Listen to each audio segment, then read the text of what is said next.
being an entrepreneur sounds cool, but the reality of building a business is very, very difficult. Every level that you hit, there's a lot of things that suck that you just won't want to do. What you're capable of is on the other side. I don't feel like it. And if you're committed to what it is that you're trying to do, nothing is going to stop you from getting there. Welcome back to another episode of Real Business Owners with myself, Trevor Cowley. Today we have an incredible guest, a repeat guest, Matt Blanchard, better known as Matty B. This episode is brought to you by Easier Accounting. If you have accounting needs, make sure that you reach out to us so that we can take care of you. Guys, this conversation is all over the place. I think that you guys are going to enjoy it. Here's today's episode. So sometimes people will confuse passion for aggression. So like, it's even like the greats of the world, like the Kobe Bryants or the Jordans or whatever, were they really aggressive, or were they just passionate about the cause or what they were trying to accomplish? And in some cases, the lines get blurred a little bit, where it does maybe carry over into aggression a little bit because they're passionate. There's one thing of just being aggressive, like for no reason at all. Okay. But like, I think passion is a positive thing, but it will have some aggression behind it when things aren't going the way that they would expect based upon the work that they've done. Okay. So it's like, dude, I'm doing all this work and I see that you're not working to the same standard that I am. Now I'm getting upset. You're not going to get upset unless you were passionate about the pursuit of what you're trying to do. So I think that the passion and aggression thing, I think some people can kind of confuse the two. I'm thinking of Paxson and Jordan right now. As you're explaining it that way, I'm thinking of Paxson and Jordan. Homie had to hit him. Exactly. Yeah. To get Paxson to, or who was it? Was it Paxson or Kerr? It was Kerr. Kerr. Yeah, it was Kerr. Yeah. It was Kerr, where he's pushing him around in practice or wherever, and he swung on him or whatever. But what came of that, though? Not championships, man.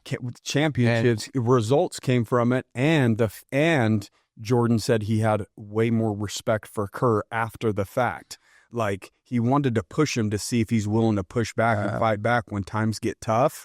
Like, somebody's got to be tough to people in practice, because the games, nobody's going to take it easy on them. The opponent's going to be tough. So you're actually more so in a mode of preparing your people for battle than anything. It's like, does the Army really want to see people in pain or hurt, or do they just want to prepare them properly for what they might encounter?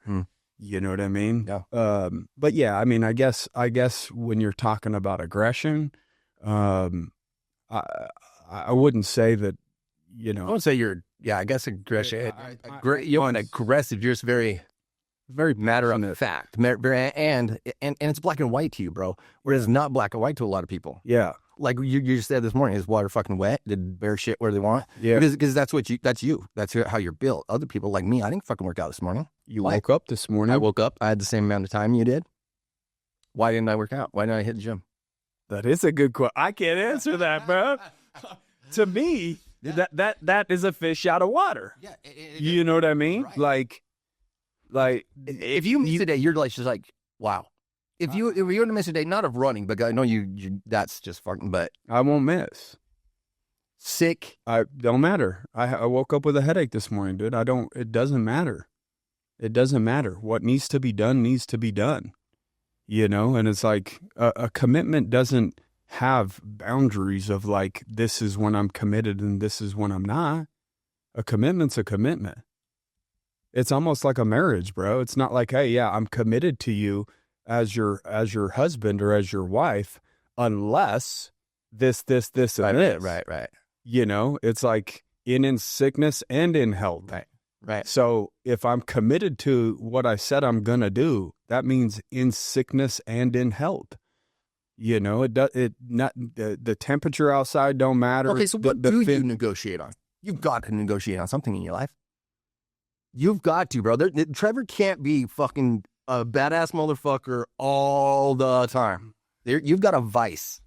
You've got a something like ice cream, or you got something. I love ice cream. I fucking love ice cream. I love ice cream. So what is your chink in your armor? My chink in my armor is probably that with how rigid I am. Yeah. It doesn't allow me to live like a normal life.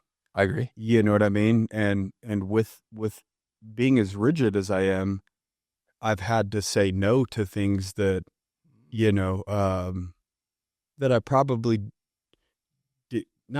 that I didn't want to say no to, but there was these commitments that I made, and I'm very rigid in terms of my standards. Right. So therefore it takes a lot of things off of the table for me that other people get to do that I don't get to do. And that also has the ability to impact my family. Like last year when I was doing my 10 miles a day, and my stepsister hit me up and said, "Hey, we're going, to Lake Powell, houseboat, this, that, the other. Like, we would love for you and your family to come." Right. It's like, no, I can't. Like, we're going to be on a boat or on a beach somewhere, and there's not 10 miles for me to do, like, on these little small beaches. Right. At Lake Powell. So now my rigidness created a situation where I had to say no to something that could have been really fun for my kids and my wife and for me. And, so like, I don't think people understand like the sacrifices that it really takes to get to an extreme.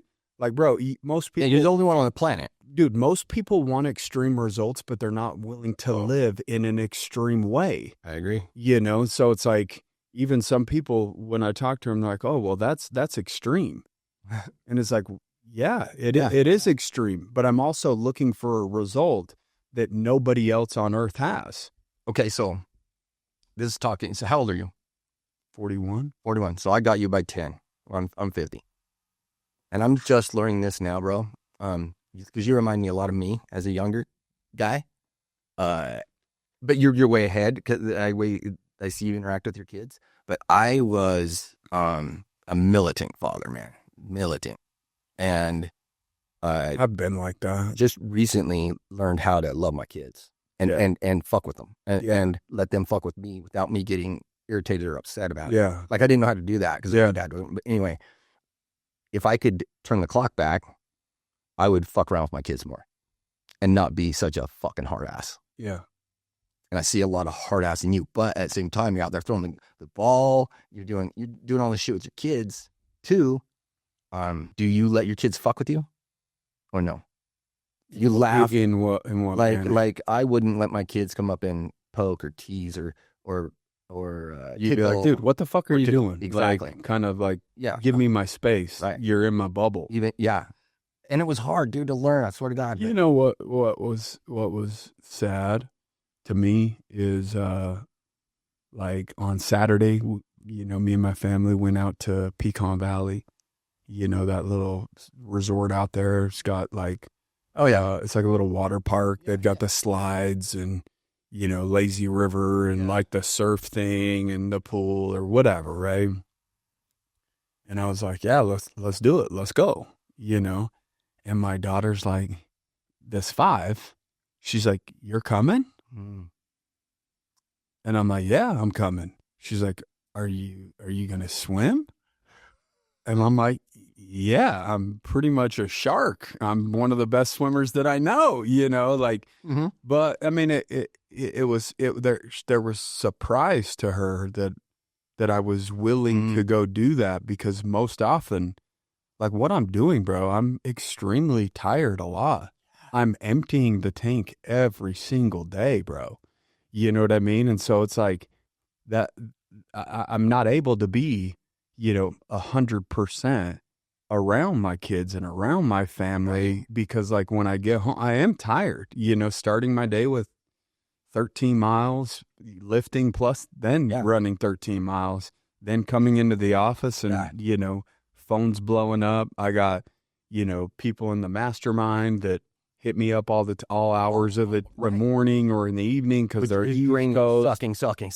And some of that gives me life, to see that, like, some of the conversations that we had, that they've implemented stuff and they're just reaching out to tell me and share, wins. They're winning. Hey, this is what's going on.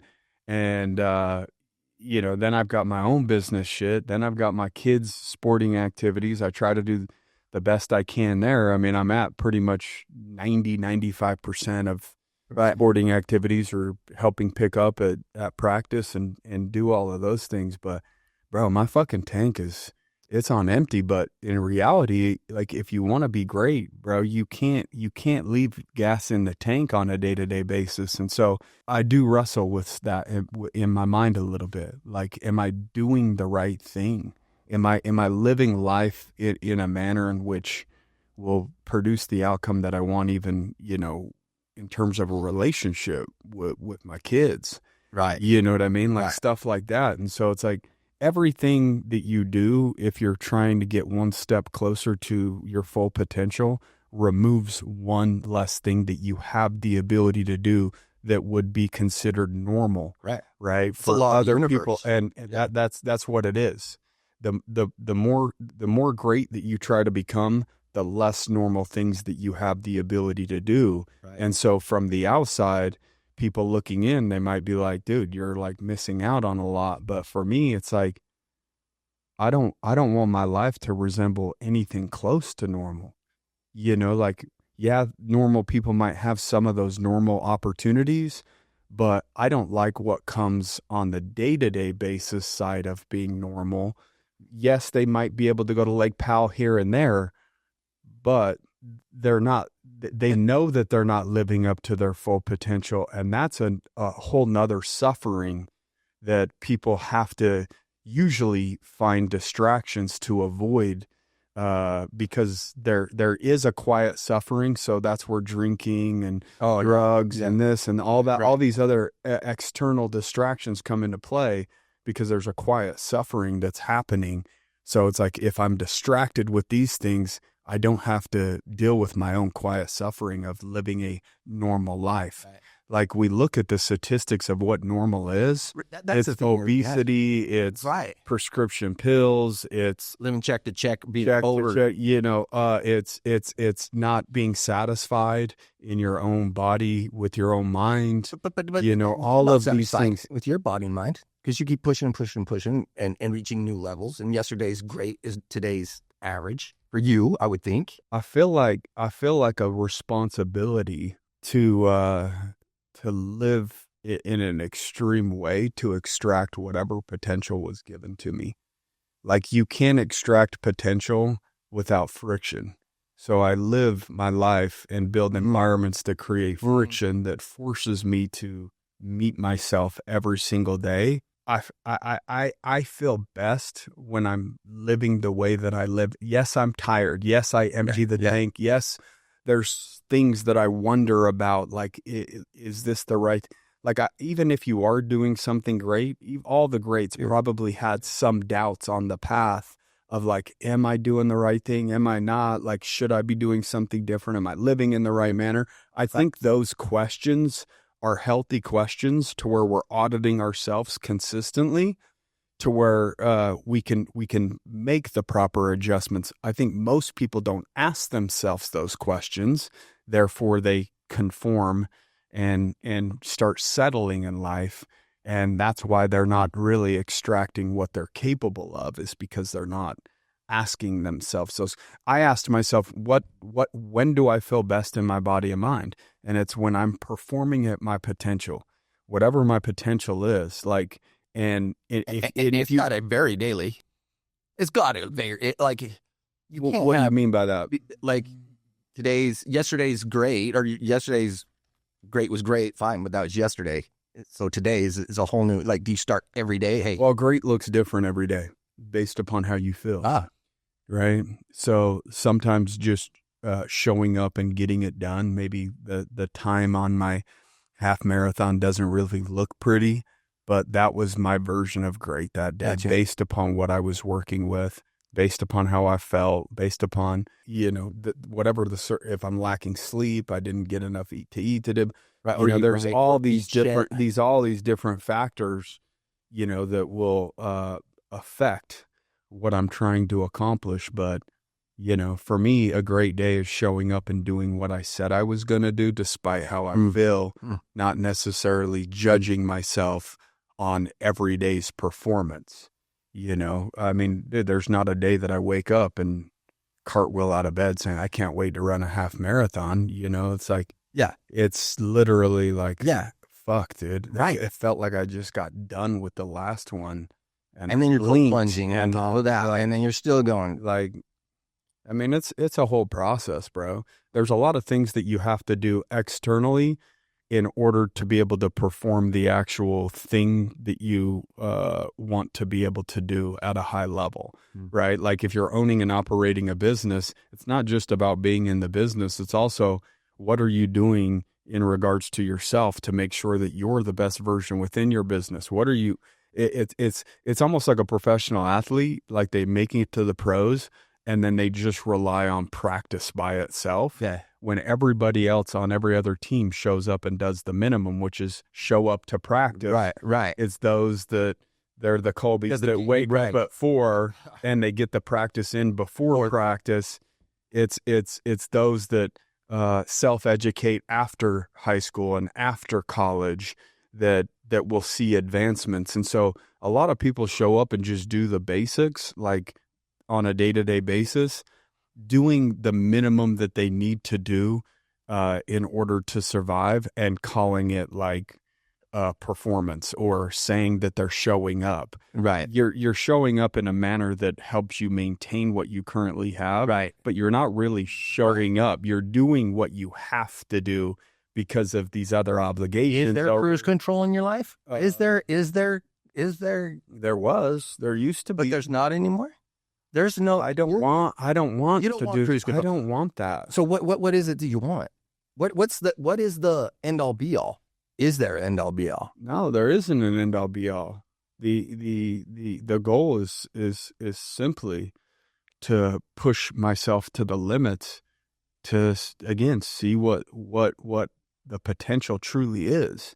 I'm fascinated by what we have the capabilities of accomplishing, provided we create the right environments and go into those environments repetitively, and just the curiosity of knowing what I'm capable of is just too much. Interesting. I got sick of seeing other people perform at an extremely high level and then labeling them as something special or this, that, the other, in order for me to feel good about not operating at my full potential, and it just finally got to the point where I just look at certain people and I'm just like, fuck, man.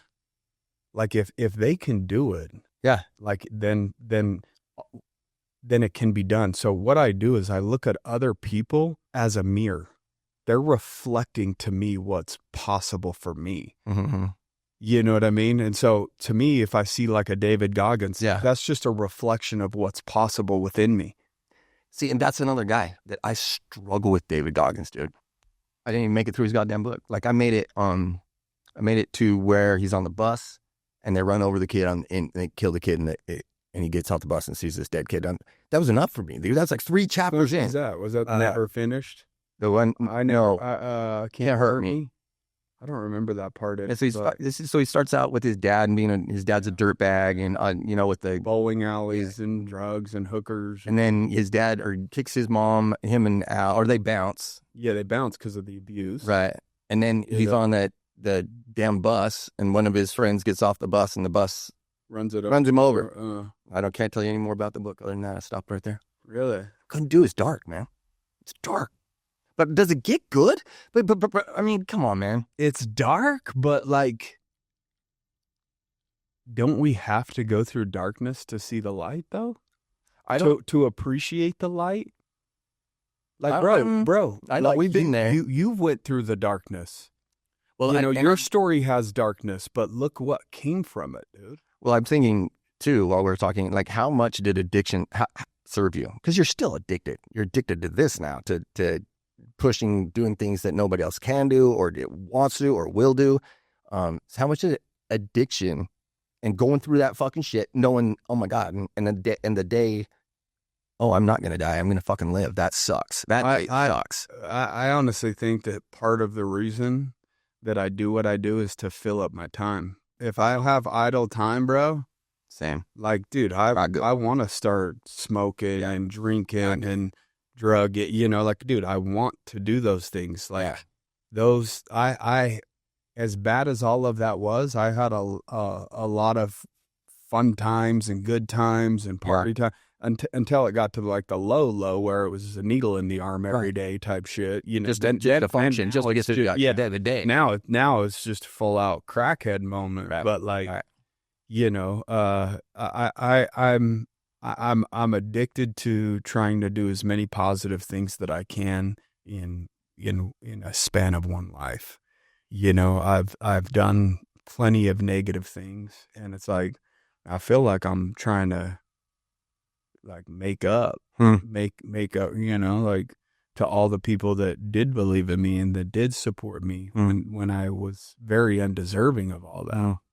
You know, it's like I want to prove them all right. You know, that they didn't give up for a good reason.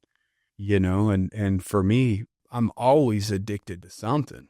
Yeah. You know, it's just, I have to, you know, point my brain at things that will add value to my life and other people's lives, you know. And that's what I wanted to talk about today, truly. What? Power of words and what happened with Charlie Kirk and you're with your listeners, and because you're on stages, I'm on stages, fuck. Bruh. Like, fuck, bro. Bruh. That's what I wanted to talk about. Well, yeah, we can, you know. I know the nation is fucking suffering right now. Big time. I think Big time. And we've, as much as why is it suffering? Because it was so fucked up. It was so fucked up. That's what I think. But is it suffering because of that situation, or is it just exposing the suffering? There it is. Underrooted anyways, like it just uprooted. Yeah. And it just made it completely obvious, you know, that it's hard. A ton of problems. But where does the root of all the problems and suffering come from? Past traumas, I guess, is where I would go. And unresolved traumas, maybe with if you've got daddy issues or mommy issues, or everybody's got issues, bro. So everybody has issues. It's called life, dude. Right. It's gonna be fucking brutal to 100% of people. If you're on this every earth, time, expect it to be extremely brutal. So you've got this podcast, and you've got 30, however many thousand people listening, and I truly thought about this last night. I'm like, if Trev got up in front of 30,000 people, there's somebody in that audience that doesn't like Trev and doesn't like what Trev says and da-da-da-da-da. That's why I asked you. That's why the kind of where I was going with this morning. Why is it that, especially Charlie Kirk, that they couldn't see a father, a husband, a man, a human? Like, where's that go? Well, I mean, they don't, bro, you see the world from your own perspective. It's a very broken person, you know, that is seeing the world from a skewed perspective, and they're not thinking about all those things. They're just thinking about things from their own perspective. Right. And so for me, I think that the root of all suffering, and the problems that we're currently facing, I think it's a couple different things, but I think the main thing is they aren't operating at their full potential. I think it's 100%. I think that, and you're talking about that, you know, people say, oh, the world, you know, is a messed up place, this, that, the other. Let's just be real, dude. The world is just the world. Yeah. The world is a perfect place, to be quite frank with 100%. you. The problem with the world is it's full of a bunch of individuals. So what we have is not a world problem. It's a bunch of individual problems. People aren't willing to work on themselves and fix themselves and change their perspective. Christianity has gone kind of to the wayside, and it's been hushed in this, and, you know, people are scared to talk about the nuclear family, right? Like, divorce rates are extremely high. I think, evil is at an all-time high, which would require what in order for you to not succumb to evil? You living out the best version of yourself. A weak version of yourself will succumb to the worldly things, materialistic things. So how do you rile that person up? To evil, you know, all of that. first off, if they do have daddy issues or mommy issues or whatever the issue is you got to reconcile some of the stuff that did happen in the past that skewed your perspective, whether that's through therapy or through counseling, whether it's going and doing an ayahuasca. I don't care. Sure. There's a million different ways Sure. to go about it. But first off, you feel the way that you feel based upon your past. Okay. What is it about your past that's creating this feeling of anger or hate or pessimist? Whatever it is that's not serving you. It came from something in your history. So let's identify what that is. And then let's change your perspective around that. How can what happened actually be a positive thing? Right. If somebody was, raped, for instance, I'm not saying that that's a positive thing for anybody to go through, but could you take that experience and go out there and empower other people that have maybe had that same experience and help change their perspective on it? Could you live life in a manner in which is an example to other people that have had that same trauma to be like, okay, well, he went through that or she went through that, so I can too. I just need to go through the proper channels in order to figure that out, right? And I think it's the victor or the victim mindset as well. And I mean, a victim is somebody that does nothing about what happened. yeah, They do nothing. A victor has to go through a lot of darkness, a lot of sifting, a lot of reconciliation in order to be able to see things on the right side of the coin. Like, bro, is it hard to sleep in or is it easy to sleep in? you know what? For me personally, hard. Okay. But I'm wired. I get up every morning 6 a.m. That's what I do. Naturally, for most people, it's Right. easy. It's easier to sleep in. For sure. Is it harder or is it easier to reconcile past traumas? It's far harder Right. to do that than it is easier, right? And so, like, it's harder to get out of bed early in the morning than it is to just stay in bed. Like, every path that we go down that has the ability to change your perspective or enhance your life will always be the more difficult path. That's just the fact. Easy will never do anything for anybody except for make their life worse. I agree. So it's like kids with anybody. I think having a relationship with God isn't easy. There's a lot of questions around that. 100%. It's hard to do that. For some people, they might say that that's easy. Maybe they were born and raised in it or whatever. But the people that have finally turned to God, there was something in their life, a friction point or a low point that forced them to be like, hey, maybe I'll explore that, right? And they had to go through that and then kind of feel like an imposter because maybe that wasn't them, but they're trying to be that. Like, even for me, dude, like, I never really had a relationship with God, and that's been something just within the last 4 or 5 years that I've explored based upon just financial success and still being at a low place mentally and being like, okay, there's got to be more to all of this than just money and financial freedom. And so,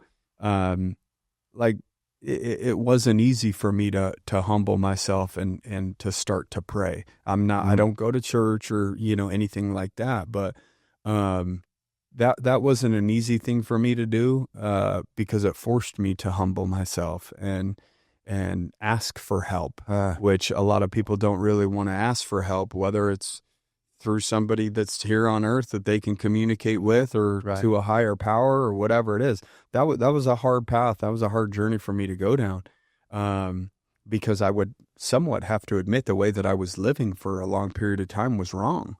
It's almost easier just to keep living the way that you're living rather than make an adjustment, because your adjustment's saying, dude, you were doing it wrong, and nobody likes to feel like that they were doing it wrong, so. Do you feel like your relationship with God has evolved? I know with me being born into a belief, Religion. yeah, and then but through paralysis twice and addiction, like my relationship with God is much different, and my belief system is completely different than how I was raised or anything like that. Yeah. So is your relationship with a higher being or God, if you want to call it God, is that much different today than it was growing up? Yeah, without a doubt. Because when I grew up, it was forced upon me. Did you have a relationship though? So that's my thing. Same with me. And I look back, did I even have a relationship, or was I just saying the words and going through the motions? I think I was most kind of saying the words and going through the motions, because I wasn't, I started smoking and drinking and, partying at 13. And at that point I thought I was a big boy and didn't have to go to church no more, Right. And so that's when I stopped. And it wasn't until, mid 30s or 36, 37 that I was like, now I'm going by choice. It's not forced upon me from family. Like, this is who we are. This is what we do. It was a decision that I made, which actually enhances the relationship, because it's not necessarily out of duty to your family or duty to, like, this is how we are. It was just curiosity, me seeking a better way to live.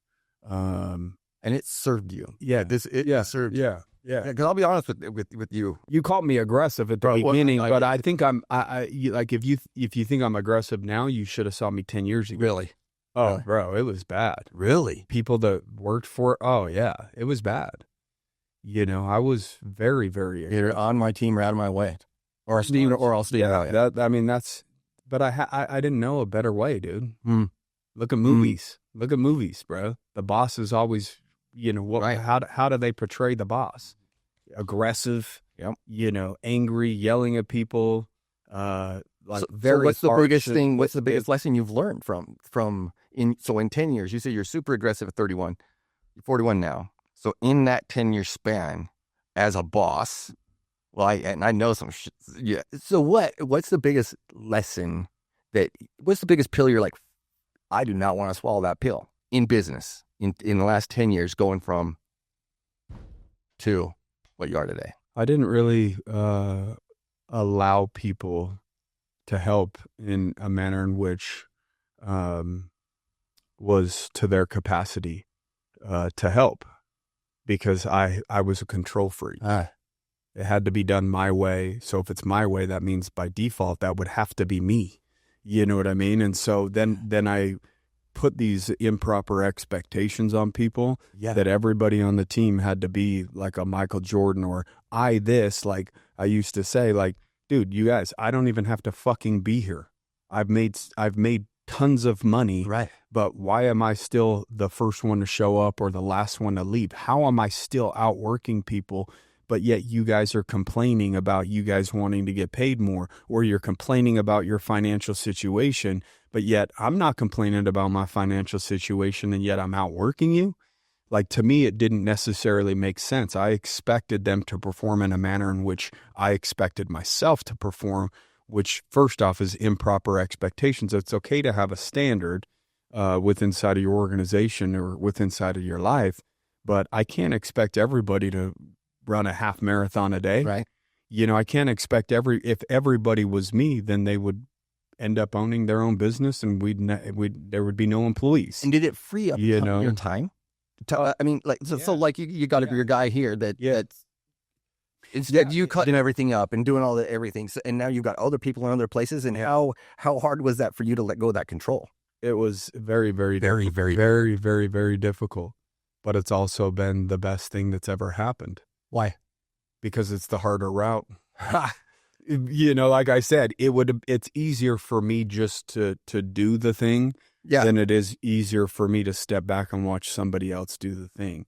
So my evolution is, trusting other people, delegating a little bit more, not putting as high of expectations on them, allowing them to do it their way with the same outcome as both of us have mutual understanding that this outcome is the goal. Right. Like when I stepped down from one of my companies, that back office back there was mine. And when we were growing Easier Accounting, it was like, I don't know, 2017 or 18, we were 3 or 4 years in.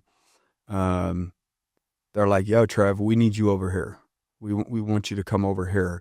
and help operate this company because we need growth. Yeah. Right. And so I had to step down from another company that we had.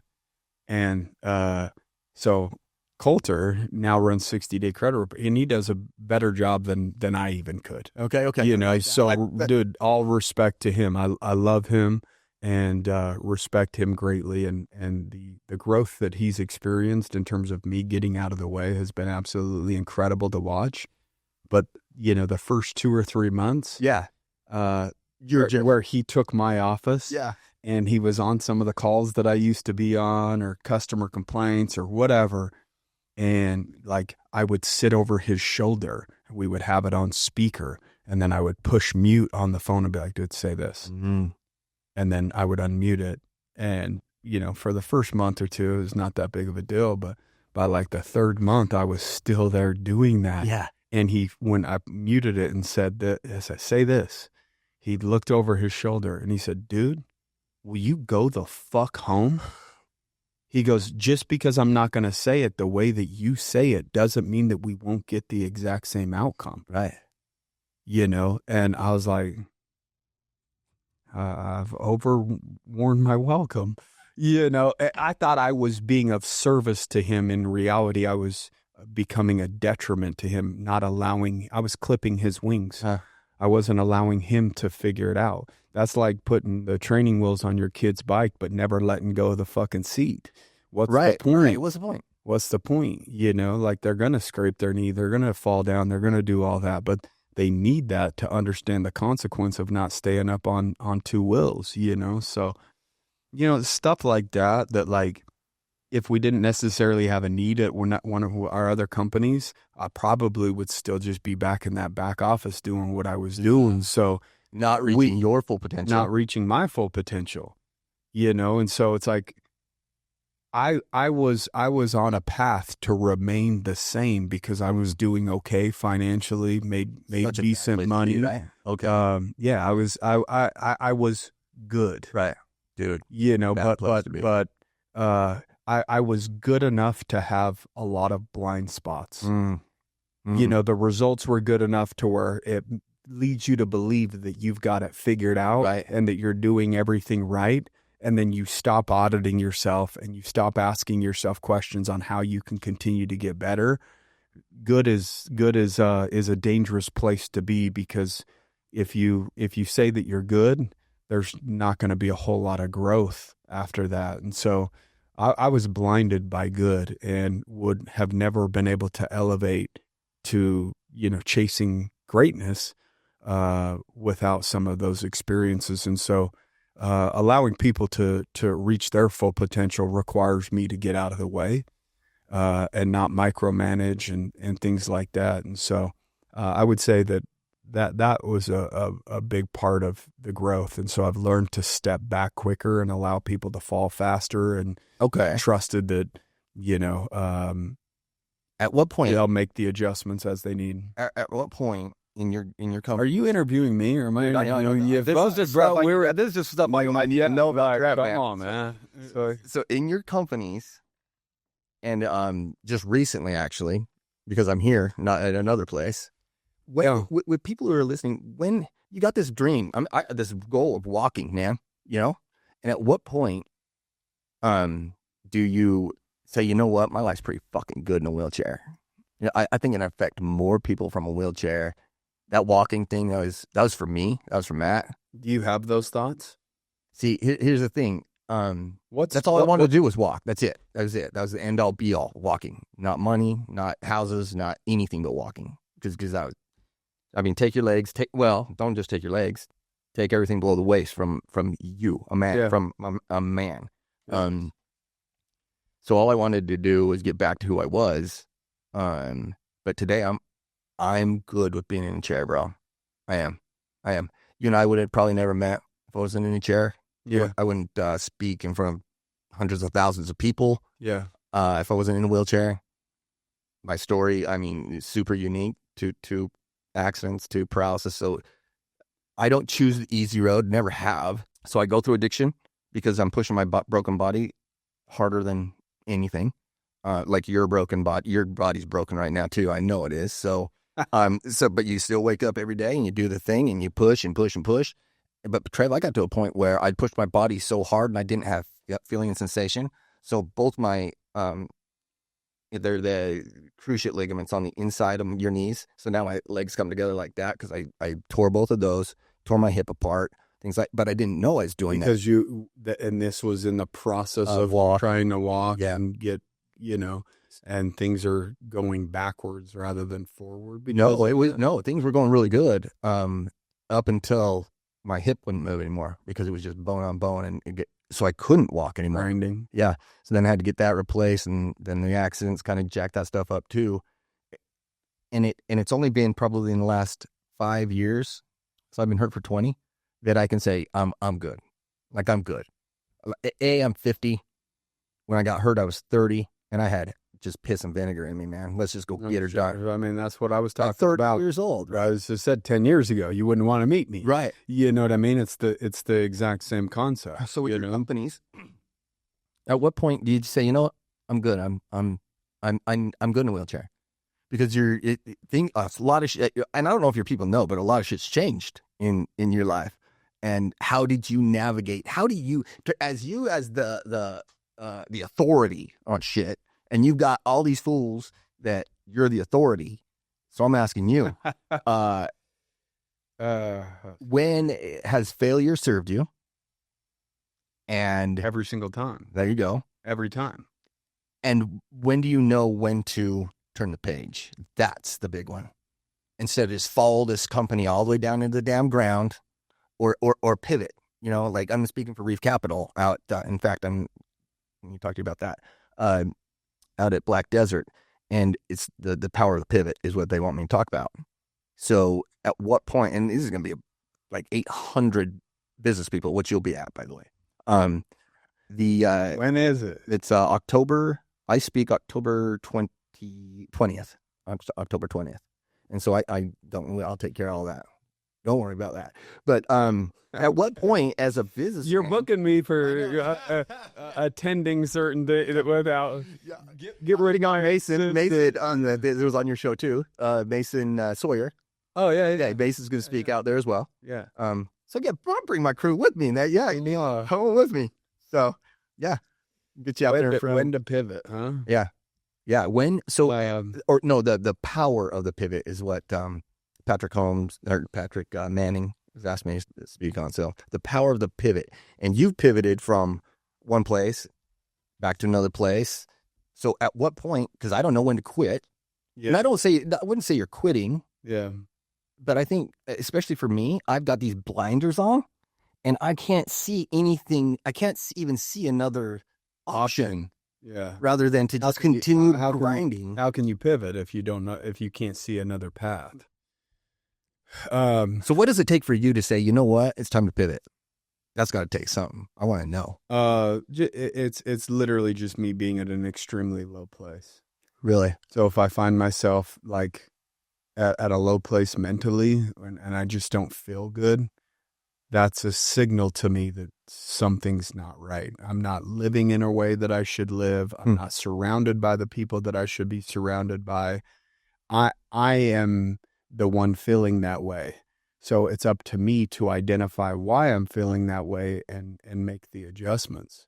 If I'm feeling a certain way and, it's involving business partners or, this, that, the other, and it's just simply not working, like, why stay in that? Right. You have to make an adjustment. And so I think people have got really good at tolerating that quiet suffering.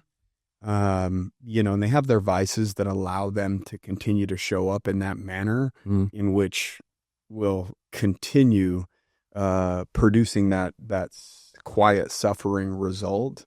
It's usually, something catastrophic that has to happen where it's no longer a quiet suffering. It's now screaming at you. Right. And it's like, look, man, right, you're a fucking dumbass. Right. We've tried to send you signals, but you're not necessarily listening. So we had to throw a wrench in absolutely everything to get your attention. Now that we've got your attention, I'm going to make it obvious that you have to pivot and live life differently.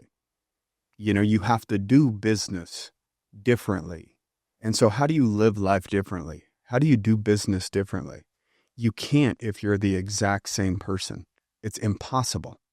It's impossible to be the same person and create a different outcome.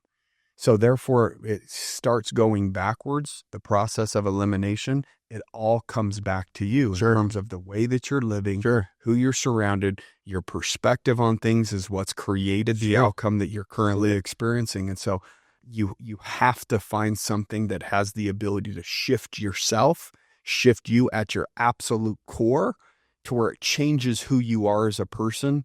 So by default, there's a new person with a new perspective that can now tackle life or tackle business.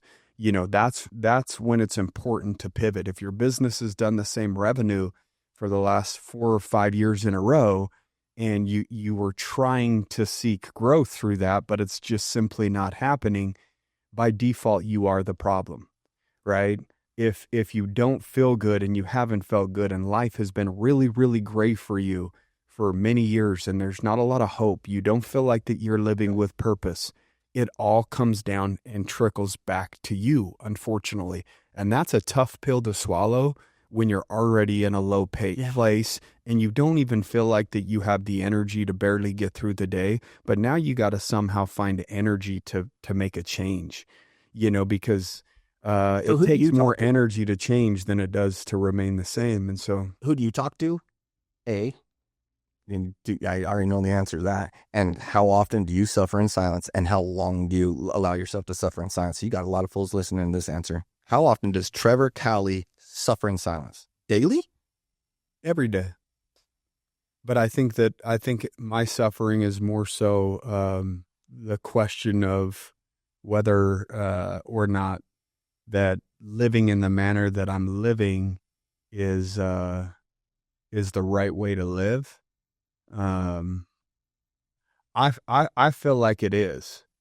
I feel like it is because the only thing I could speak on is how I feel. Yeah. Right. Yep. And so if I'm utilizing how I feel as a way to determine when I should pivot, right? I'm not going to, now don't get me wrong. I'm sore. I'm tired. I'm this, I'm all of those things. Is that a bad thing, or is it just part of the process? And is that a byproduct of becoming greater? Right. So is it necessarily a bad thing? Because on my toughest days, you know, that like for me, that's the day that I'm going to get the most yardage. Right. The easy day, I'm not really getting more discipline or more grit, or I'm not, that's not changing who I am to my core. It's the difficult days. So I keep the perspective of like when I am suffering or when I am really, really at a bad place and not wanting to do what I'm doing, I always remind myself, this is why I started. It was for days like this. Okay. These are the days that actually truly matter. This is the day that it's really impacting me because this is the day that I don't want to do it the most. So therefore, if I do it, I'm going to get the most yardage out of it, you know? And so I, you know, people even ask like, well, what are you going to do after this? Or, you know, ask me all sorts of questions. Like, how do you get through the lows, or how do you get through the suffering or whatever? For me, I future project, you know, and what I mean by that is I become me at 50 years old. I become me at 60 years old. I've lived a life that I haven't even lived. And what I mean by that is I've lived through other people's experiences. I look from a distance and have watched how they lived their life and watched moments of greatness and great money and this. And then I've also watched it all go away. Right. Where they end up going into a low place and they don't have money and they don't have all of those things and all that. It's a great place to be, bro. Right? Dude. So, and people don't understand. I mean, some people might be in it right now. It's an amazing place to be. There's a lot of beauty that can come from it. It doesn't feel beautiful while you're going through it. You know, what you do based upon, you know, you being at a low place will determine whether it ends up just being the worst thing ever or the best thing ever. So it's all a decision. But it just is too. Like you started out, the world It's not good. It's not bad. It is. We attach the good and the bad. It's like what they say, rain. Some people, oh, it's a shitty day. It's raining. It's like, and other people praying for that. yeah, there's somebody that's got dry cornfields that are celebrating, or there's kids jumping in puddles, and it's an incredible day. And so it's simply, everything comes down to our perspective. I mean, for me, I am pretty stubborn. It takes a lot for me to pivot. I have to get to an extremely low place. Okay. I don't really talk to a whole lot of people about what it is that I'm dealing with or what it is that I'm going through. You don't talk to anybody about what you're going through, bro. Not really. Yeah. Because, one, I have God. I can talk to God. And great sounding board, in my opinion, but not gonna say a whole lot back. In my experience. Yeah. In my experience. I mean, we're not having a straight up conversation, but sometimes it feels good just to speak what it is that you're going through and kind of get it out there. But when you're trying to live a life that 1% of 1% of people even will understand, who am I going to go to that has the ability to give me a perspective that allows me to stay the course? You know what? You don't know what you don't know. And I'm saying that from me too, because I don't know what I don't know. So who would I speak to? Maybe me. Maybe that's what I'm saying, dude. I talk to myself a lot. Got you. Yeah, same with me. I drive myself crazy. There's a lot of battles that go on in my mind based upon the way that I live. It's impossible to live the way that I live and not experience a lot of mental turmoil or battling. But I can experience mental turmoil just being average or normal, or I can experience that on the back of actually getting something from it and becoming great. And for me, at where I'm at this point in life, when you say, "Hey, I'm good," I'm fine being in a wheelchair. Right. I've kind of accepted it, and it's served me in a lot of ways, and it's served other people in a lot of ways, and that being said, but if God or whatever comes through and says, "Yo, it's time," get on those two. Hell yeah, let's go. I'm ready. And again, like, I think that's going to bring a lot of peace to you, saying that I'm good with it, rather than like, the turmoil that you went through in being in a place that you didn't want to be in, angry, dude, and being upset and angry and resentful and all of those things. I think that you could be good, but at the same time, make sure that you're doing everything that you possibly can to continue to extract. I think that it's a disrespectful thing to God and the potential and everything that He's created on earth and gave you the capacity to accomplish, in order for you to just say, I'm good now. I'm gonna hit the stop button. Like, I'm at a whole different place in my life right now. When I was angry and I was upset and I was, an aggressive boss, it was because I was living without a result that I wanted. So I was trying to be aggressive, and I was trying to get things for Trevor. Mm-hmm. I needed to get to this result that I've yet experienced. So therefore, it comes out in the form of aggression or anger, or maybe mistreating people. But were those people really bad people or deserve to be mistreated, or was it just based upon where I was at in my life and my perspective and the lack that I was experiencing, believing that maybe I was deserving of this result or wanted this result? For what purpose? So that I could show everybody that poor Trevor that did terrible in school, that became a drug addict, that you guys all wrote off, is now successful. So fuck all you guys. You know what I mean? Like, did that drive you for a while? Oh yeah. Yeah. Oh yeah. There's one doctor, bro. Told me I'd never walk again. Yeah. One. It's like, and I hate. And on tough days, watch. Remember that guy. You bet your ass. On tough days when I'm running or whatever, dude, I'm like, there's people out there right now talking shit behind my back that's saying he's not going to do it. And I'm like, you've got an opportunity to prove him right, or you got an opportunity to prove him wrong.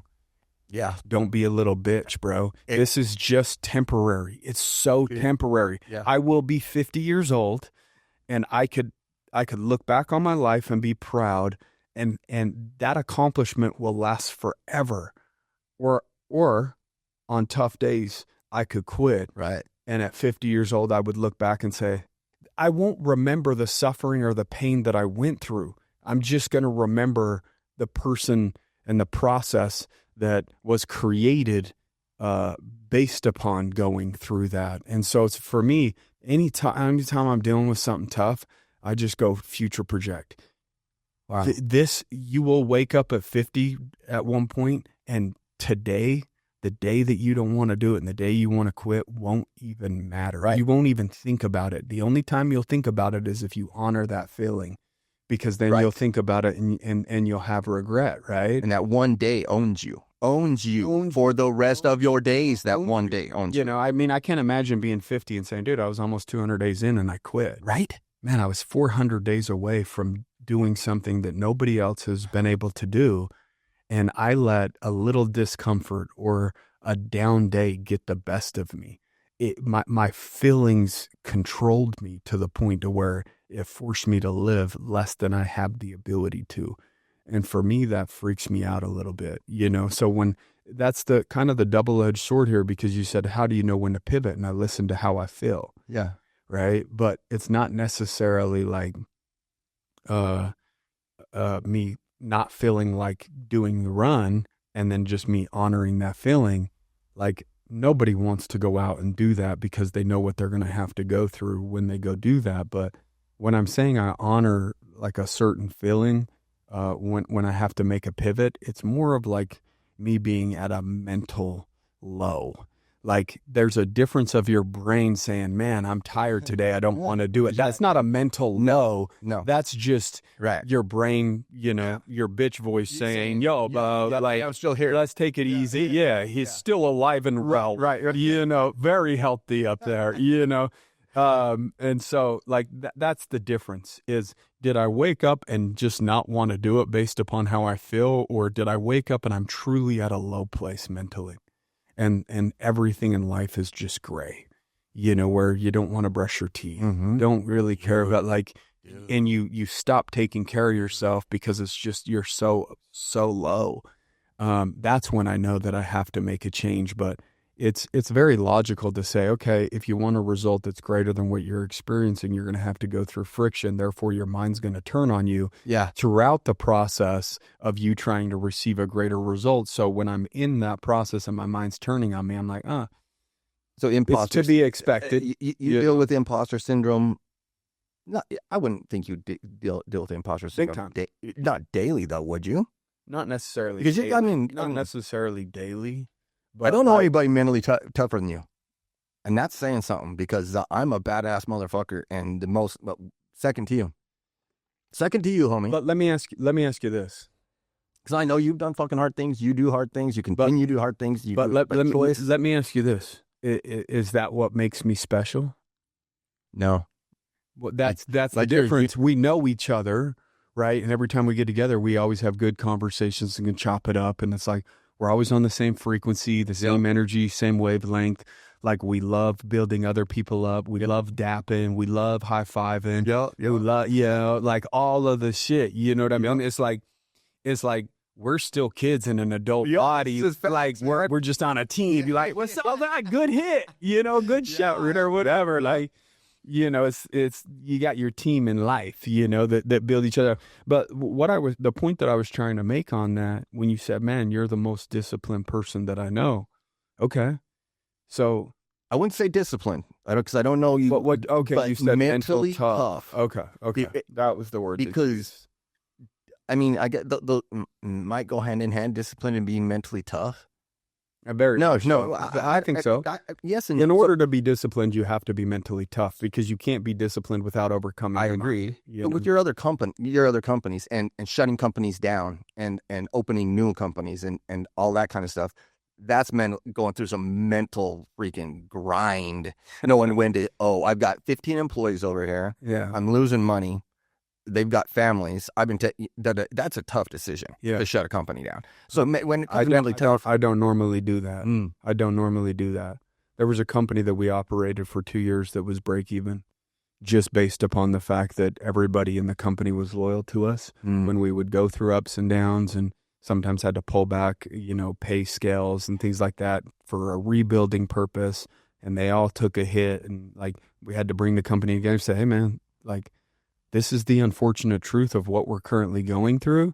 This is where we're at with our finances. This is what we plan on doing about it.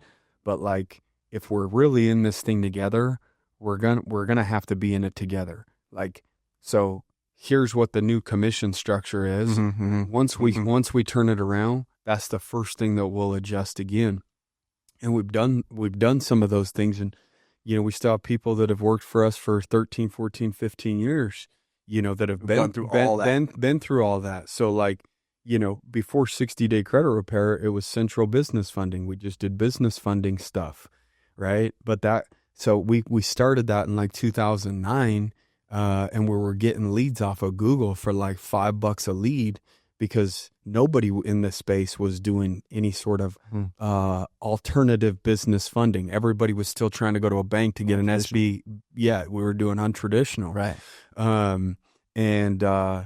But by the time it got to the point of like 2017 and 18, 8-9 years in, like a bunch of people started coming into the space because they saw that there was money to be made, right? Like hard money lenders and big hedge funds. With your other company, started going through the process of setting up ad campaigns, targeting businesses that wanted business funding because they wanted to offer them some of their hard money stuff because they could charge more, stuff like that. So our leads went from like $5 to $8 a lead to like $100 a lead.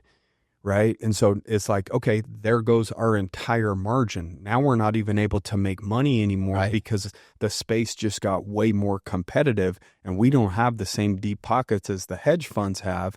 They're okay purposely like buying the leads at a high price just to squash the small guys. Wow. There's some competitors or some people with deep pockets. What they'll do is they'll go into a marketplace and sell their product for cheaper and potentially lose money just to get the market, put you out of business, and then up their prices so that now they have the monopoly and you have to go there. So we have a friend in the gym business that actually did that.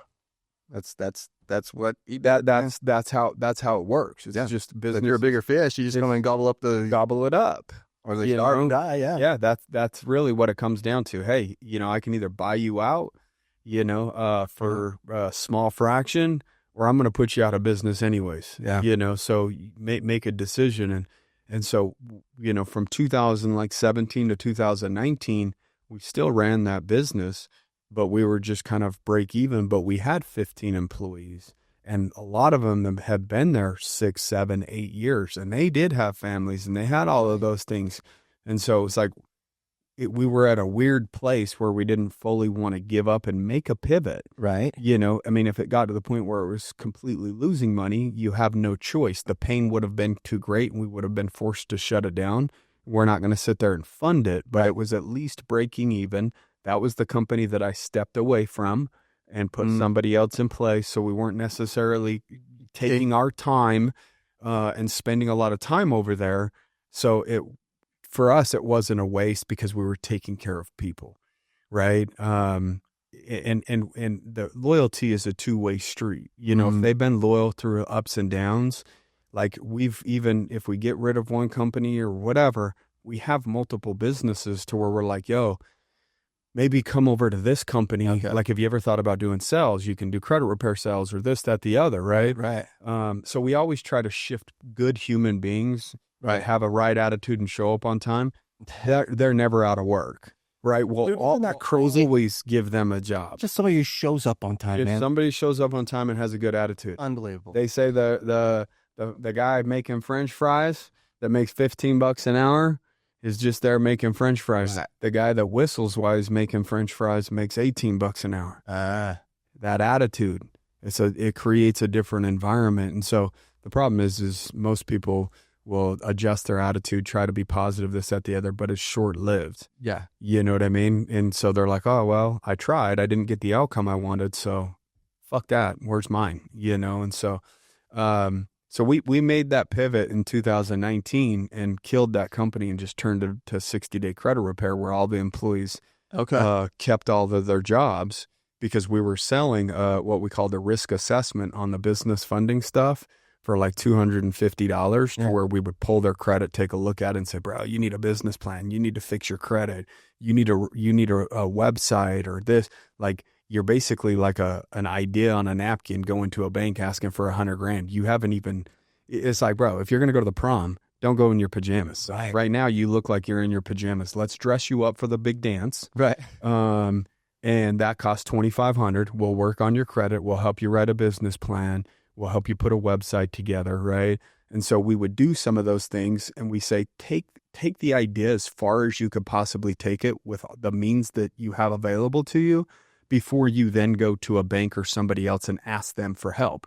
If you don't even go to the point of where you can take it right now, and you're just saying, hey, this is my idea, I want to start this and you haven't even put a business plan, you got shitty ass credit, you're not doing anything to put yourself in the highest probability of success for the outcome that you want, right? So like, we would be that process of selling them what we called an LPP, a lender prep package. We would prepare them and dress them up. The problem is when we would dress them up, we would send them out and shop them around. Yeah. Some people would get loan offers. They'd call me back fucking upset. I don't like the interest rate. I don't want multiple lines of credit. I just wanted, and it was like, bro, you have an offer. Yeah. And you're not even happy with, you're complaining about finally having access to what it is that you say that you want, but then you're complaining about it. Like, if that gets your doors open and gets you in business, in 2 years from now, consolidate it with an SBA loan when you have 2 years tax returns and all that, and get a lower interest rate. Right. But you don't have many options, because SBA will only lend to people that have 2 years tax returns. So because you're a startup, we have to go to non-traditional funding sources, which ultimately means it's not going to be a prime rate like a bank. Right. It's going to be a little bit higher of a rate, because it's a higher risk. That's why banks aren't giving it. So then there's that. So I got so sick of like, hey, I didn't get a loan, or I didn't get the interest rate that I wanted, or this, that, the other. And we were running that for 2 years, break even. And then it finally got to the point where it was like, let's just do credit repair. Like, if part of our lender prep package is repairing people's credit anyways to help them get ready for a loan, instead of advertising for business funding, why don't we just become a credit repair company and focus on the one product, rather than pigeonholing ourselves just in business funding space? What if they want to buy a car? What if they want to buy a house? What if they just want to take responsibility for their actions? Everybody, you can now we can do business with anybody, not just people that want business funding that have bad credit. So now that business makes more money than it ever had. Had we not held on to it for those 2 years and completely got rid of it, then we wouldn't have a business that spits off money like it does now. And so that's the hard thing about pivoting, is like, sometimes we pivot a little too early because we expect a result that maybe it isn't warranted based upon the work or effort or time that we've put in. And then I think some people pivot too quickly. Okay. Constantly. Yeah. They're always pivoting, right? It's like something starts to work. Right. And then all of a sudden they're like, I want a better result. And then they start doing shiny object syndrome and be like, I don't really want to run my business anymore. Maybe, I don't know, everybody on Instagram looks like they're making money in real estate. Maybe I just want to be a real estate flipper. Right. Or maybe I want to do that. It's something else that's sexier, or this, or maybe takes less effort or whatever. And they get that shiny object syndrome to the point where now their attention's over here on what they don't have, rather than what's right in front of them and what they do have. Everybody's focusing on things that they don't have the ability to control, and they're not focusing on the things that they do have the ability to control.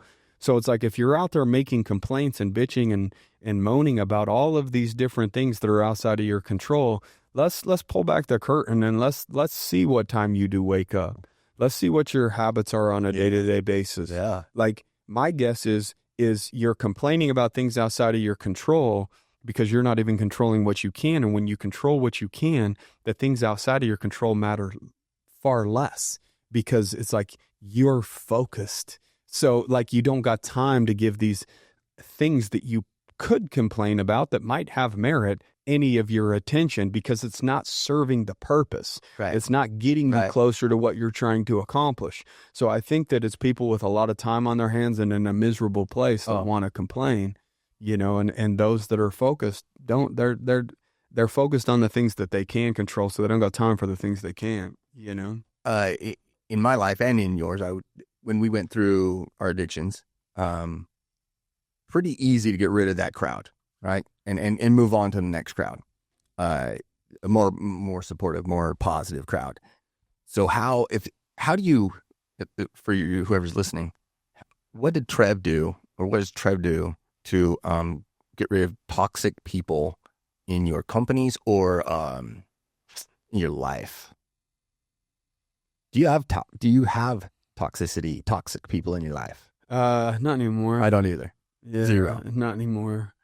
I've had it, you know. Is it because your age? You've just gone through too much shit. You don't have time for that bullshit. Like that's partly me. Yeah, that's a lot of it's that. I just don't have the energy for it, because it's like, you know, I value my energy so much because I need as much of it as I possibly can. So like if somebody's saying something or doing something, they're not even really probably going to get a response from me, because I'm not going to go down that rabbit hole and waste energy on somebody else's perspective of me that I don't even respect. Right? I don't need to defend my position to somebody that's not living the life that I'm living, you know. And without a doubt, when you start elevating yourself and you start performing at a different level than you've ever performed at, usually it's going to be the people that are closest to you that you'll repel, that don't want to perform at that same level. For whatever reason, Are they just trying to tear you down?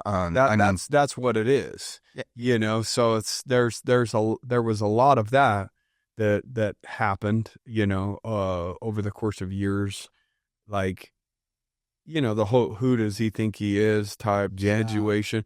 The problem with that is, you know, like, I'm not going to fully blame him for it, because I showed up in a manner in which was different in the way that I show up now. So I made a silent agreement with them that this is the Trevor that you get. I'm fun. I like to party after work and drink, and let's go black out in Mexico. Right. Hang out the windows. Right. You know, do all of those things. But that's the version of Trevor that they enjoyed. And then when I made an adjustment, it's not necessarily their fault that I made the adjustment. Is maybe they feel somewhat jaded, that, you know, that my time is diminished and I'm not spending as much time, or I'm focused on different things, or, you know, like when you show up at the party and you're like, "No, I'm good. I don't really like drinking anymore." Right. Yeah. You know, it's like, "Oh, you're too good for a couple beers," or, you know, like, right. And it's like, no, I'm not too good for a couple beers. You know, I'll still have a drink maybe once or twice a year. Right. But bro, I don't put anything. I'm too good to feel the way that I feel the next day after a couple drinks. And so for me, everything's an exchange, right? And if I'm going to do something, if the exchange puts me in a worse place, I'm not okay making that exchange. So if drinking and having fun one night puts me on suicide watch for fucking 3 days because I'm depressed after, I'm at a low spot, like I'm a slow learner. But I've had enough reps doing that to where I realize the older I get, it's not just a 1-day hangover. It's like a 3-day fucking depression, you know? And then the older I got, then it's like 4 or 5 days before I come out of it. And so for me, it was just like, man, that exchange is no longer worth it for me, because I have to feel like this in order to be able to do those things. And for me, it just became less and less enticing. And I don't want to give up 3 to 5 days of my life for 3 or 4 hours of fun one night. And so that's really what it came down to. It was never a decision about other people. It was always a decision based upon how I felt and me just trying to, you know, feel the best I can in my body and mind. And like, I think it's a blessing and a curse that the curse is I can't live a normal life and be at peace. Right. I can't. No. It would haunt me. Dude. You know, so that's the curse of it. But the blessing of it is like, doing that also allows other people to see what's possible. And it's like, isn't that the whole point of being here, is to extract your full potential and show other people what's possible and be of service to others? Yeah. And if you're not really doing that, Yeah. you're probably living a pretty soulless, Miserable life. Miserable. If your whole life is about you and your Yep. bills and your income and your this and your that, you become a very resentful human being. Yeah. But if your whole life isn't necessarily revolved around that, like you talked about, like being good. Like, guess what? I am good. I'm good financially right now. But the next level for me is, it's not about me being good. It's about other Generation. It's about, no, not even generation, not even my fucking kids. Man. I'm not worried about them. They'll be fine. Yeah, right. So you're already taking care of generation. So like, it's about the people that also helped me get where I'm at. So what am I doing to create opportunities that have the ability to enhance their life with people inside of my organizations? How if I'm good, how can I make those that I'm around on a day-to-day basis good too? And so then it stops being necessarily about Trevor, and it's more about being of service to those around me, which ultimately only enhances my life because I'm not just thinking about Trevor. Anytime that you're depressed, one of the first things that you should assess is, how often am I thinking about me? Me. Oh, dude. I'm this, or my life should be better, or my finances, or my wife, or my husband, or da-da-da. And it's like, it's all self-centered. And when you live like that, that's a very depressing place to be. And usually that's the cause of most depression, is you're really not trying to. If I get depressed, I instantly, I get out of bed and get out in the sun. That's the first things I do. And then I do that too. Into service with somebody. I go find somebody to serve. And if at the end of the day, if I have to go to the hospital to go find somebody who's going through something, then that's what I do. Well, I said I went to Pecan Valley to swimming or whatever on Saturday. Yeah. I told my wife, or no, it was on Sunday. Sorry. But I told my wife, I said, like I'm starting to feel a low come on. I need to go get some sun. Mm-hmm. I have to go get some sun. Like the next day, again, it's just, when you get older, you start understanding your body and yourself a little bit better. Like, I thrive as long as I get vitamin D and I'm out in the sun, in nature. Yep. It's like a recharge for me. Like, I wake up the next day, Yep. not only do I look better because I'm a little tanner, Right. but I feel a lot better. Like, it's like, okay, that's what I needed, and so there's just little things like that I do as well. And it's like, man, I need to go, I need to be outside with my shirt off. I need to have the sun be hitting my body. I know you go surf and all shit like that. You get more vitamin D from the sun than you do orange juice or anything else. Yeah. So I do the same shit. My jam. What the fuck are you up to, bro? Quit interviewing me, dude. Man, I'm speaking. You've been on a tear, dude. Yeah. You've been on a tear over the last 3-4 years, bro. It's good. Bro, I can't even fucking, dude, Life's good. You barely making time for your old boy right here, bro. We were supposed to do this days ago. Holy shit. And now always speaking. Always speaking. You're that guy now. You're the double schedule guy. Yeah, You're so busy that happens. It's cool. Well, and you'll understand this too, is finally you build up a book of business and then you get repeat customers. And so that's really nice when you don't have to go out and grind as much. But what I'm after right now is just big companies like Ford and Coca-Cola. Paid? Oh, yeah. Fat stacks? You're getting paid. I know we had that conversation. Good stuff, dude. It was probably about a year ago or whatever it was. I'm like, bro, fucking charge more. Bro. I'm like, bro, your ex, I said you should double that minimum. I'll tell you, I've tripled my ex with you from where we were with that last podcast. So yeah, I'm doing well. I'm doing good. You gonna write your book? So here it is. Your guy reached out to me, and he's probably listening. Tell me, you guys. Yeah. And Jonathan. Yeah, Jonathan. I apologize because Jonathan is a bulldog. Okay, good dude. Love him. Yeah. But he's like, let's do this book. Let's do this book. And I was traveling and doing, and I'm like, Jonathan, you gotta chill for just a second. Book's written. Jonathan has the damn thing. Now just need to get it edited and done. So the book's good. You have a title to it yet? I don't know. So my mantra is dig in, dig deep, and get it done. Or that's good. For me, not to me. Or I don't know, dude. So yeah, as far as that goes, Walking tall in the chair. yeah, seriously, something like that. You know what I mean? It's kind of like a contradictory thing, but yet that's what you're doing with your life. Yeah. You know what I mean? Started a nonprofit. Well, so we've got Southern Utah Adaptive Sports now. That's our nonprofit. Through we let anybody that wants to golf, do any water activity, equestrian, mountain biking, whatever you want to do. Doesn't matter what your deficit is, we'll get you doing it. Whether it's a paralysis, amputation, traumatic brain injury, stroke, you name it, we'll take care of it. So we're working with the city of St. George, with Intermountain Healthcare, Wasatch Adaptive Sports, and the National Ability Center, bringing that to St. George. So that's going to be a big thing. It's going to be on 18 acres out by the White Dome, right out by the airport. And we've got such amazing support from people in the community. Can't say enough.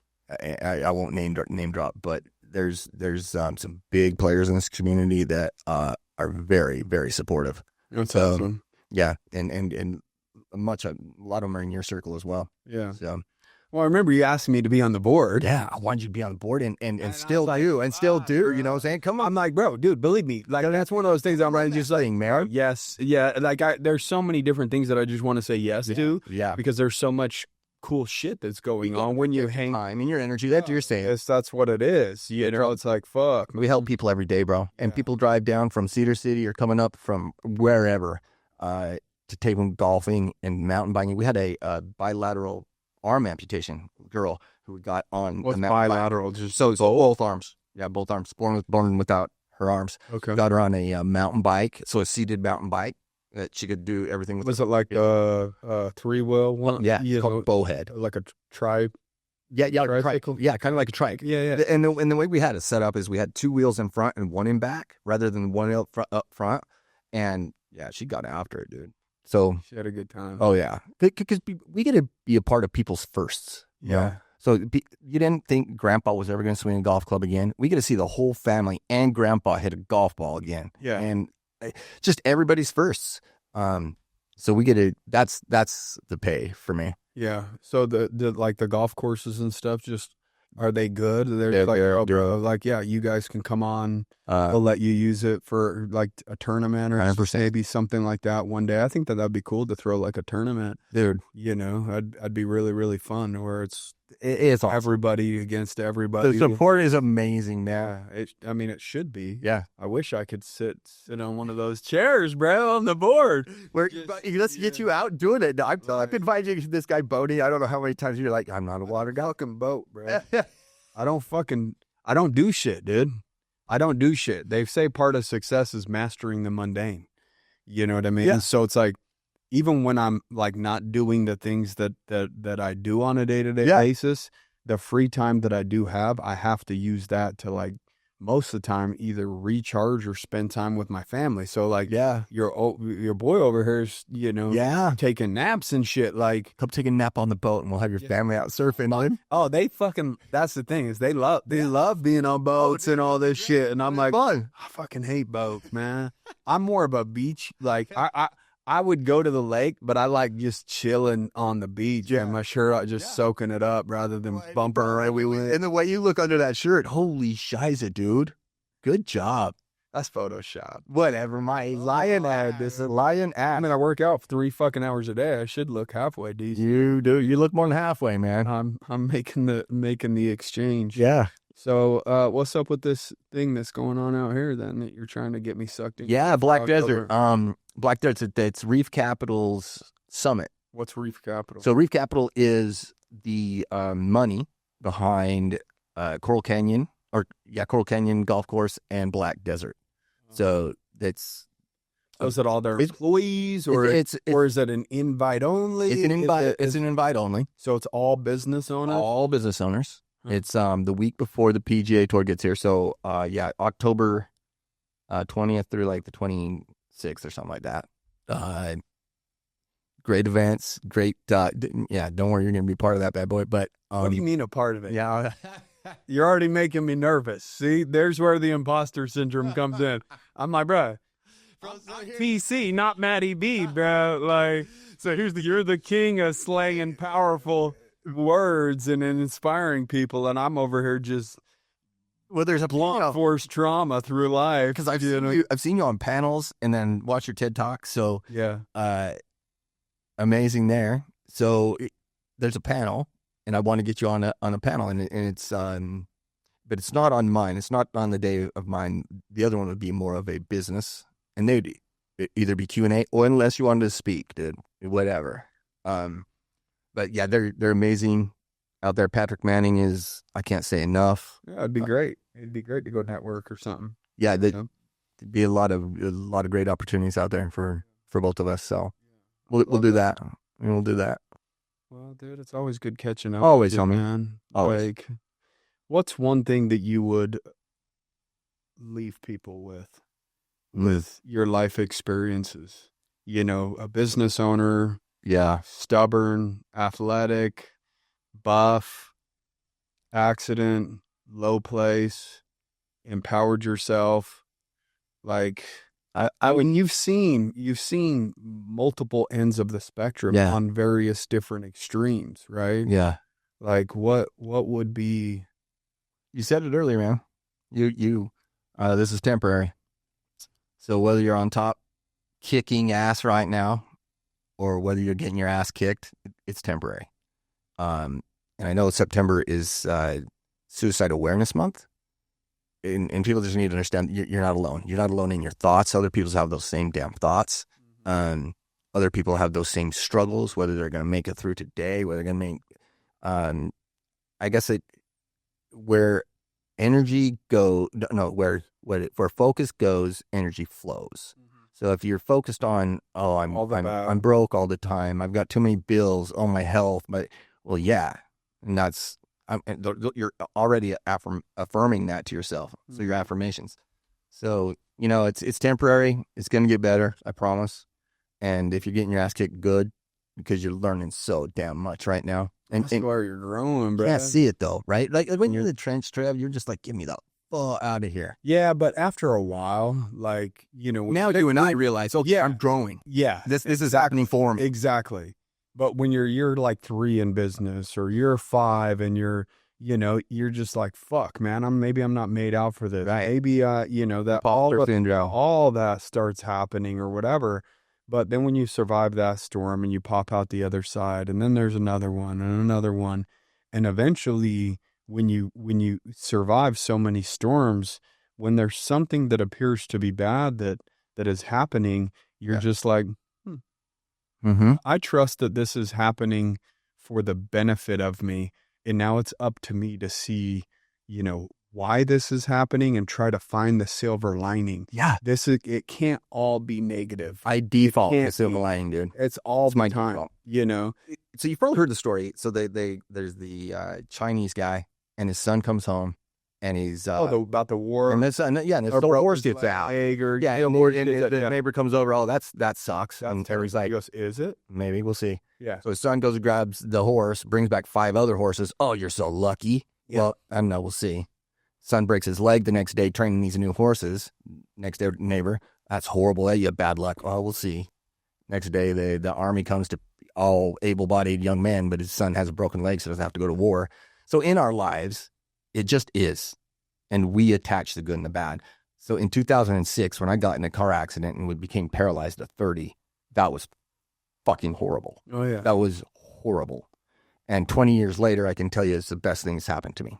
Yeah. To my marriage, to my relationships. I've made a career out of it. Yeah. So it's not, your life right now is not bad. And your life right now is not good. It just is. Yeah. So find the silver frickin' lining. Yeah. And It is what you make it. it is. It just is. It Now it's just up to is. you to make it what you to want. make it, to carve out, time to try to reflect and say, what can I do in the place that I'm in right now to make this turn out in my favor? Okay, so and I know we're going over time and everything, but bro, I want to have your take on the Charlie Kirk thing. I do, and I'll tell you what I think. I think that this nation's been polarized with blue and red, and there are good blue people and there are good red people, and there are also bad blue and red people. But I see this narrative of blue bad, red good, and I don't like that narrative, bro, at all. Well, it just depends on who you're talking to. If you're talking to somebody on the blue, True. Red's the bad. True. Blue, Yeah, I guess I explained a lot about myself right there, didn't I? But anyway. Yeah. Well, I mean, nothing is 100% good, unless you're talking about God. Outside of that can't be the case. It's impossible, So that's why I don't really get sucked into it too much. Just like with me, running a half marathon a day, it sounds cool. Yeah, you're going to break a world record, but it's not all good. I already shared some of the stories of like, hey, we can't do this, or we can't really travel alone. I have to travel with two people because I need witnesses. There's these things, right, that happen. But am I focused on the bad that comes from it, or am I focused on the good that comes from it? So it really comes down to the perspective, but nothing is just all rosy and wonderful and good. Marriage is beautiful. It's awesome, but it's not all rosy and good. Right? Like making money is awesome, but it's not all rosy and good. Being physically fit is awesome, but it's not always rosy and good. Right. Being a Republican, cool, but it's not going to be all rosy and good. Being a Democrat, it's not going to be all rosy and good. So it's like, it's labeling people with one label and making a blanket statement is where we really start running into problems. Like, Democrats, it's all. Now, don't get me wrong. There are Democratic people in that party of high power position that are representing them to where it feels like it's a blanket statement. But even though technically I'm Republican, that doesn't necessarily mean that I agree with everything that Donald Trump's doing. Like, where's the fucking Epstein files? Right, bro. Where are all the promises? Like, so here's the thing is, I'm okay using a logical point of view and saying, okay, well, wait a minute here. There's undelivered promises. So now it just appears to me that he isn't some saving grace that everybody thought he was going to be.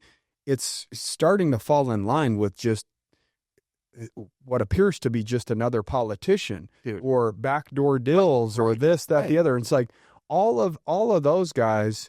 To me, it's not red and blue. It's government versus the people. Yes. And if you're the government and you're versus the people, then the best thing that you could possibly do is put the people against each other so they're not focused on the government, right? And so I think that all the narrative is all bad. These guys are all bad, and the other side, these guys are all bad. And then we're busy complaining and fighting with each other. Why all the backdoor deals are happening, why we're in $36 trillion in debt, while Israel is bombing Gaza, and while, Ukraine is a fucking trust fund baby of the United States that are getting all this shit that's, poking at Russia and all. It's to me, it's all a big hoax. Nothing about it is real, but yet on the people are on the playing field, and to them it's real. When it's not real, dude. Okay, so it's not real. So the Epstein files. So I'm on the same page as you, bro. And when Trump said we're still talking about that, I freaking lost my mind. Still talking about it. You went in front of people in the press and held up files like you had them right there, like you're about to show it. So either that's a dog on pony show then. You got a girlfriend in prison for that's a dog on pony show, bro. So if there's nothing there, then fucking let her out of prison. Yeah. She shouldn't be in prison for anything. Yeah. I mean, and then all these victims of Epstein. Well, what the fuck? I was not happy with Mr. President Trump when he said that shit. But like, dude, I can't control all that. True. So that, dude, I don't waste a whole lot of time and energy on it. I truly don't. The only thing that I have the ability to control is how I show up. Yep. And am I showing up the best that I possibly can and controlling the controllables? Am I trying to enhance my life for the purpose of enhancing other people's life? right? Or am I just trying to enhance my life for my own gain? Right. Which we already covered that, Right. which will equal a low place, Right. right? And so, Miserable. like, Money doesn't buy happiness, man. what can you do to solve the problem? Yeah, how do you bring this nation together, Trev? If you're and I know you don't want to be, and neither do I, but you're president of the United freaking States. How do you bring, or maybe it's not even the president of the United States. How do we bring the country back to freaking together? How? Get rid of government? Because the government's screwed? Excuse me. I would get rid of parties because you're against what? Yeah, Democrats, right. or you're against Republicans. So what you're against is a party, which is ultimately making a blanket statement. If I voted Republican, but yet I still have qualms with a Republican president, now I'm a part of the blanket statement of a Democrat hating the Republicans, when in reality, I'm just trying to live the best life that I possibly can and want to inspire other people to live their best life. I don't want negative things to happen to other people. Does that mean I know everything, or, and I've got it all figured out? I'm not here to say that, but I would say that a system that thrives upon labeling people to where you have to pick a side will ultimately create friction between the two sides, right? Like, and with that friction, can we grow? Can we grow through that? Can the country grow through that friction? That's the way it should be. With the Democratic and Republican parties, they should be able to freaking have friction, like we talked earlier, and through friction is growth. In a perfect perfect government system. Only if you have the right perspective. Because when some people experience friction, they become the victim, right? And then some people utilize the friction to become the victor. So they use it as a catalyst to catapult them to a new level. And some people use friction to justify why they're at. And this is why I'm being held down. So yes, you could say friction is growth, but the reality is the majority of the population isn't trying to find the positive inside of friction, and they just hate the friction and then default to their normal thoughts, their normal patterns, which is victimhood, which would then mean that they have to blame their situation on somebody. So if we have a two-party system and you're a victim because these people over here, right? Yep. So they they're holding us down, or this, that, the other. And it's like, bro, your fucking daily actions are holding you down. And so I think if I had full control, the first thing I would do is there would be a 0-party system. And, what we would do is be voting on actual policies that, you're just Matt and I'm just Trevor. You're not Matt the Republican, or I'm not Trevor the Republican or Democrat or whatever. I'm Trevor, right? And these are my beliefs in terms of how I can enhance the country, right? And people will either see that for what it is because I'm Trevor, right? But then there's going to be some people on Democratic side that's like, well, Trevor's a Republican, so I'm not even going to listen to his opinions.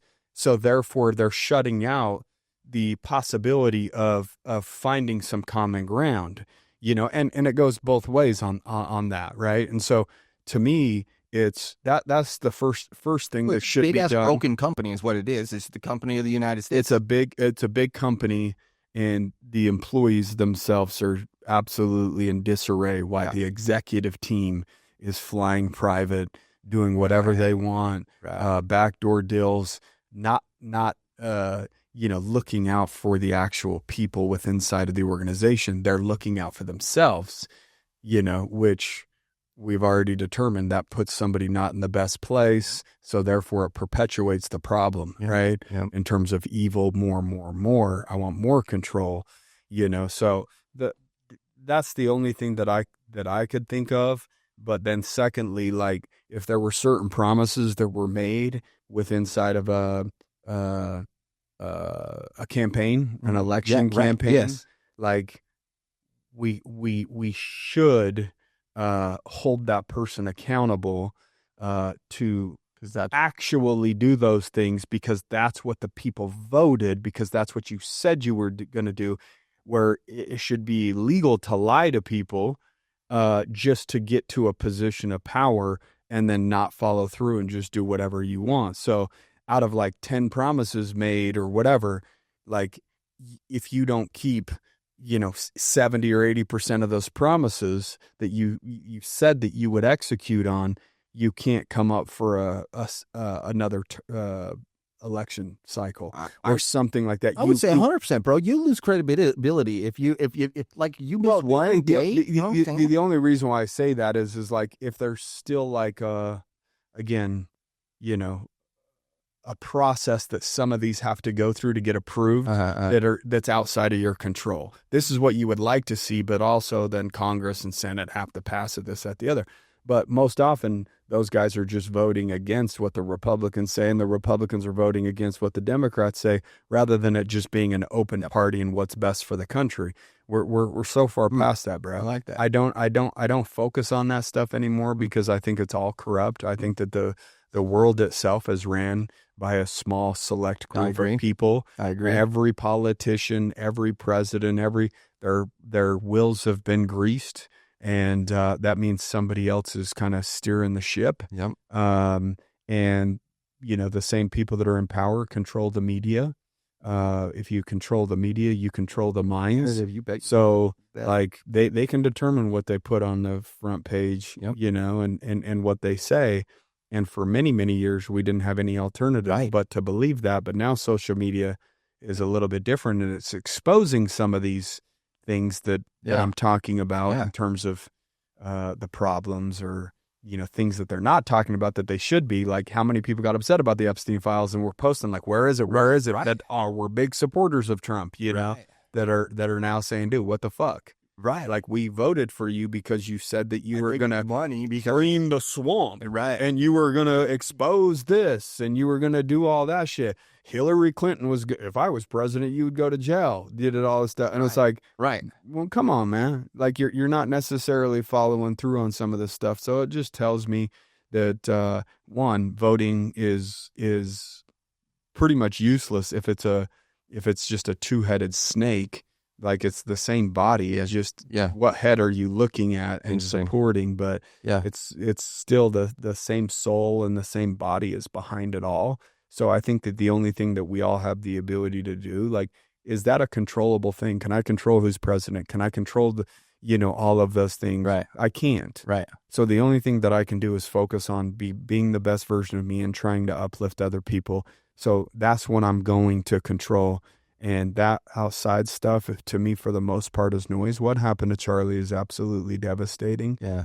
There's no doubt about it. Can I change it? Could I do anything about it? There's nothing that I can do about it. It's eye-opening, and it's very sad that somebody that was open enough to sit down and have a respectful disagreement in debate with somebody that has another perspective was taken out. How many other people would just park up a chair and know that they're going to get hated on based upon their perspective, but do it regardless in the hope? I mean, what did he preach? God, family, doing the right thing, all of those things. So, and I don't know the guy personally. I don't, nobody knows what went on behind the scenes and this, that, the other.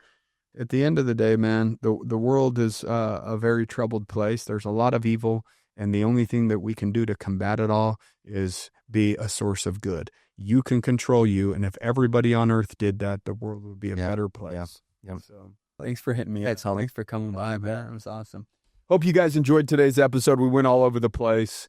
Whether you share our perspectives or not, I mean, the whole point of the podcast is to get your wheels turning, get you thinking, and hopefully, empower you to ask yourself some of these right questions to change your perspective in a positive way. Whether you agree with some of the stuff, disagree, take what you can from this podcast. And, we're all dealing with something. We all have mental health problems from time to time. We all find low places, but you heard what me and Matt do. Sometimes we're a low place. We analyze, hey, maybe we need some sun. Maybe we need to do this or that, figure yourself out and have your own go-to methods when you find yourself in that spot, because we'll all find ourselves in that spot. Nobody's going to be immune to it.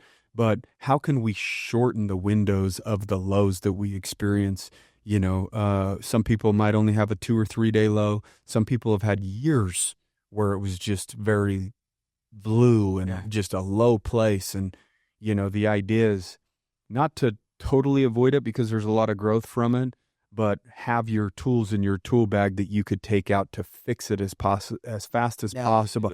Navigate, pull the lesson and move on as quickly as you possibly can. And so hopefully this podcast does that for you guys. Rate and review the show. Make sure that you're following my boy, Matty B. If you guys need the best speaker on planet Earth, it's my boy. I'm not kidding. And I told him that a couple years ago. Like, he's up there in regards to like Ed Milet. Like, dude, when you're starting to talk about the best people that have the ability to move a human through various different emotions and really connect with an audience, Matty B is without a doubt one of one. So I absolutely love the guy, and I know you guys do too. I mean, it's 3 or 4 times. Yeah, don't below you, God. I know he's listening. Yeah, bro. Yeah, you know it. You know my boy D. Yeah. So thanks, Trev. Thank you. Yeah, thank you. Keep kicking ass, guys. We'll see you next week.